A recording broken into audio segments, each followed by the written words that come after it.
तो ये देखिए कीड़ा भी देखिए, ये कीड़ा दिख रहा है, ये कीड़ा देखिए। चेहरे पर क्या क्रिया नहीं बनती है और स्किन या चेहरा जो होता है हमारा ताज़ा का ताज़ा बना रहता है। तो जीवन में भी काफ़ी होता है, जैसे स्नैक्स बनाने में ना देखा जाए तो मुर्गियां इसी पर केवल डिपेंड होती हैं। और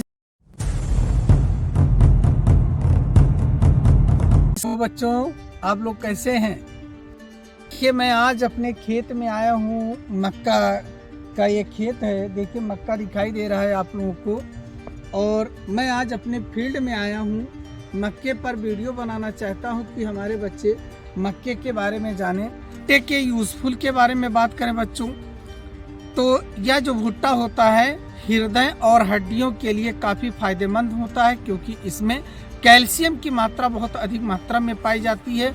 और इनमें मैग्नीशियम, इनका जो भुट्टा होता है इनमें मैग्नीशियम काफ़ी मात्रा में पाया जाता है। इसलिए क्या होता है, इसमें जो प्रोटीन बनाने की जो क्षमता होती है हमारे शरीर में, इसके उपयोग के बाद वो काफ़ी अधिकतर या काफ़ी मात्रा में क्या करती है, बढ़ जाती है। जो मैग्नीशियम होता है ये मैग्नीशियम जो करता है प्रोटीन संश्लेषण में मदद करता है, जो कि हम जानते हैं कि जो राइबोसोम होता है उसमें मैग्नीशियम स्टेबिलिटी प्रदान करता है। ठीक उसी प्रकार जब स्टेबिलिटी प्रदान हो जाएगी तो प्रोटीन का फॉर्मेशन भी ज़्यादा से ज़्यादा होगा। और ये इम्यूनिटी बढ़ाने में मदद करता है और वजन कम करने में मदद करता है, क्योंकि ये फाइबर होता है, वह फाइबरस होता है, इसलिए क्या करता है, ये वजन को घटाने में मदद करता है। यह एनीमिया को दूर करता है, खून की कमी भी दूर करता है, नर्वस सिस्टम के प्रॉपर फंक्शन करने में क्या करता है, सहायता करता है। और ये एंटी एजिंग, यह जो हमारा मक्का है यह एंटी एजिंग का काम करता है, जो इसका दाना है। और लगभग 65 से 70% मक्के का उपयोग मुर्गी व पशुओं के आहार या चारे के रूप में इसका उपयोग किया जाता है। देखिए चारे की बात कर रहे हैं तो जो इसका यहाँ से लेकर के पूरा पौधा जो है ये पशुओं के चारे के रूप में इस्तेमाल किया जाता है।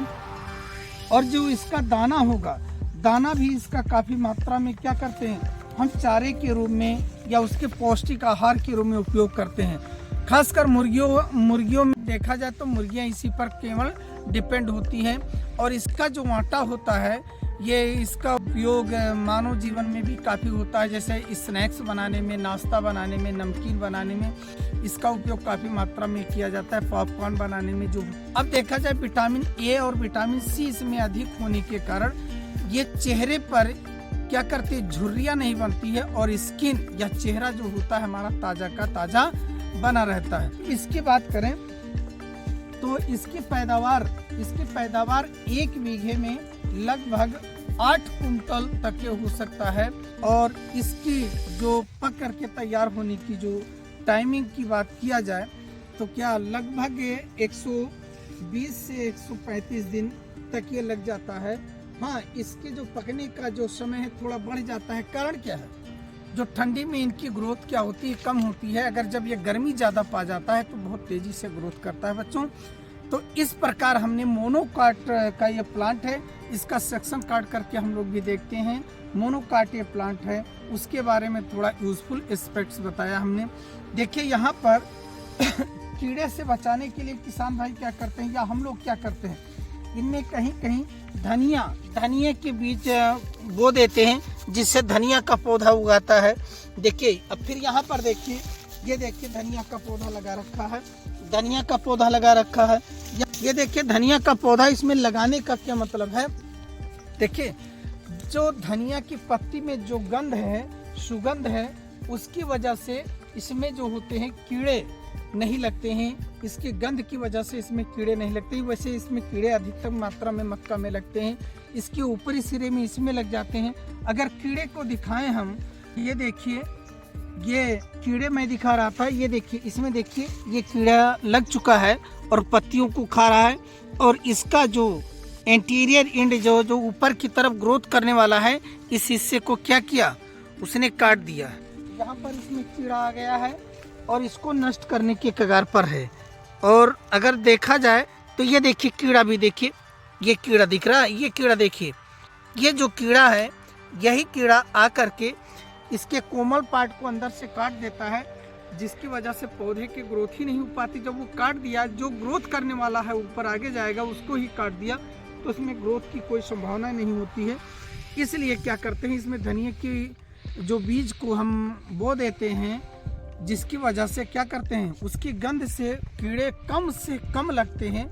और ये मक्का है, इसकी जड़ें जो होती है गुच्छे नुमा होती हैं, और ये गुच्छे नुमा फैल करके ये मिट्टी के नीचे धंसती हुई चली जाती हैं। जैसे ये अगर इसको देखा जाए, ये देखिए ये है, अगर इसको उखाड़ें तो उखाड़ेंगे तो काफ़ी नुकसान होगा, लेकिन थोड़ा सा हम दिखाना चाहते हैं कि इसकी जड़ देखिए, ये इस प्रकार ऐसे देखिए, इसकी देखिए कितनी जड़ें हैं कि देखिए ये क्या है, ये देखिए इसकी जड़ें हैं। तो इसका नुकसान न हो इसलिए इसको बाहर नहीं निकालते हैं। और ये गुच्छे नुमा पौधे को क्या करता है, मिट्टी को जकड़ करके पौधे को सपोर्ट करता है, और इस प्रकार ये मैकेनिकल सपोर्ट के सहारे से ये खड़ा रहता है।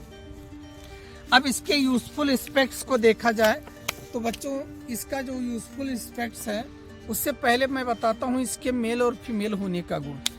यह इस पौधे में मेल और फीमेल पार्ट दोनों एक ही में होते हैं। जब ये बड़ा हो जाता है या बड़ा हो जाएगा, तब इसमें जो बालियाँ आएंगी, जो भुट्टा आता है, उसमें जो बाल जैसी हेयर लाइक स्ट्रक्चर निकलती हैं वो फीमेल पार्ट है, और ऊपर एंटीने की तरफ जो निकलता है उसमें छोटे छोटे जीरे के समान जो पार्ट होता है वो मेल पार्ट होता है। मेल पार्ट ऊपर से झड़ता है और हेयर लाइक स्ट्रक्चर में क्या करता है, फंस जाता है, और निषेचन की क्रिया कंप्लीट हो जाती है। का है जिसको हम इंग्लिश में मेज कहते हैं, और ये पोएसी फैमिली में आता है। और अगर इसको बॉटेनिकल नेम अगर इसका देखा जाए तो इसका बॉटेनिकल नेम क्या है, जियामेज है। ठीक है। और मक्का जो है हमारे भारत में लगभग 1400 ईसा पूर्व जो है मोहम्मद पैगंबर साहब के द्वारा हमारे भारत में लाया गया था। और जो मक्का है यह बॉटेनिकल के दृष्टि से यह एक बीजपत्री है, क्योंकि जो इसका दाना है चारों तरफ से केवल एक ही सर्कुलर में होता है। इनमें इसको तोड़ने पर या दो बराबर भागों में आप नहीं तोड़ सकते या अलग नहीं कर सकते। जिस प्रकार आप मटर के या चने के दाने को या दाल के दाने को अलग कर लेते हैं, ऐसा इसमें नहीं है। इसलिए ये क्या है, ये मोनोकॉट प्लांट है। ठीक है। और जो ये मक्का है ये खरीफ ऋतु की फसल है, खरीफ। तो इस प्रकार बच्चों ने भी समझा कि हमारा मोनोकॉट प्लांट है जो मक्का है, उसका यूजफुल एस्पेक्ट्स क्या है, इसका उपयोग कैसे करते हैं। और हाँ, इसकी कुछ ड्रॉबैक है, हानियाँ भी हैं। देखिए इनको जो इनके पॉपकॉर्न खाने से क्या होता है, कभी कभार सूखा होता है गला तो खांसी आने लगती है, और कभी कभार जलन भी होने लगती है। इससे भी थोड़ा बचने की ज़रूरत है। उपयोग ज़्यादा है, हानिकारक हानियाँ बहुत कम है बच्चों। Okay, thank you, all the best.